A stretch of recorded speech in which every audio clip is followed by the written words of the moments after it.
ils ont toujours été raffinés, les Français. Ils ont fait une belle chose, la Révolution, effectivement, qui donnait les droits citoyens à tous. Puis après, ils ont basculé dans la dictature. Il y a eu la terreur, ils ont inventé le terrorisme. Quoique la Révolution a fini en...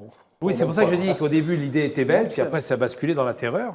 Donc, ils ont inventé le terrorisme. Après, ils ont basculé dans le plus atroce dictateur d'Europe, avant Adolf Hitler, on peut le dire, qui adore inspirer Hitler. Il faut savoir qu'Hitler était adorateur de Napoléon. Donc, Napoléon, qui a engendré des guerres à n'en plus finir, qui a massacré des populations entières. Et cet homme n'avait pas de principe humain, contrairement à... Il n'y a que la France qui aime Napoléon, il faut être très clair. Et donc, qu'est-ce qui se passe? Pourquoi est-ce qu'ils vont en Algérie? Pas seulement parce qu'il y a des problèmes économiques. Ils ont perdu face aux Allemands, Napoléon évidemment. Ils ont une dette de guerre et il faut voler l'argent, l'or qui est à Alger, pour payer l'Allemagne. C'est pour ça qu'ils font la guerre. Et à côté de ça, ils avaient une dette auprès de l'Algérie de blé. Tout à fait, donc non seulement ils devaient de l'argent aux Algériens, mais en plus ils devaient leur voler de l'argent. Donc ça commence par ça au départ. Il n'y avait pas de volonté coloniale. Mais il y a l'autre aspect qu'on n'oublie pas. Et c'est important de le rappeler. Pourquoi une telle barbarie? Pourquoi tuer les femmes et les enfants? Pourquoi les torturer de cette façon? C'est parce qu'on est en plein 19e siècle. Le rationalisme, le classement des races, le racisme scientifique. Et on dit quoi? On dit qu'il y a la race supérieure blanche. Alors on revient sur le nazisme, et les races inférieures. Et nous sommes dans les races inférieures. Donc une race inférieure ne mérite pas de vivre.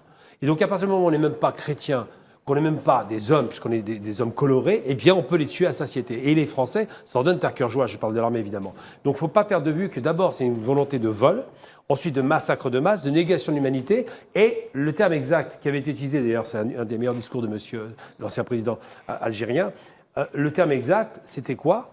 C'est de dire qu'il y a eu un génocide culturel. C'est ça le terme qu'on peut utiliser. Oui, c'est une image intéressante. Ils ont détruit les mosquées, ils ont détruit 90% d'Alger. Oui. La Casbah, ce qui reste de la Casbah, c'était Alger au départ. Hein.